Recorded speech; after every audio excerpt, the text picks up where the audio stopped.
Welcome to DelphStack. In this video, I will show you how to fix the connection error in RC Raiders using a few simple steps. First, let's start with verifying your game files.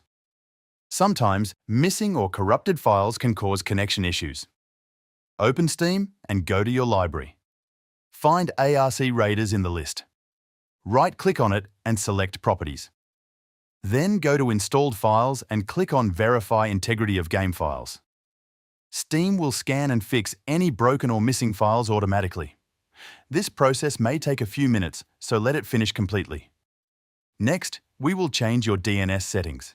DNS helps your system connect to game servers, and using a reliable DNS can fix connection problems. Open your Windows network settings and go to your active network adapter. Right-click it and select Properties. Then select Internet Protocol version 4 and click Properties again. Choose the option to use custom DNS servers. You can enter Google DNS as 8.8.8.8 and 8.8.4.4, or Cloudflare DNS as 1.1.1.1 and 1.0.0.1.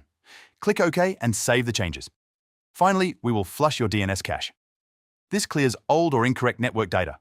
Open Command Prompt as an administrator. Then type the command ipconfig/flushdens and press Enter. You will see a message confirming that the DNS cache has been cleared. After completing these steps, restart your computer and launch the game again. Your connection issue should now be fixed. Thanks for watching.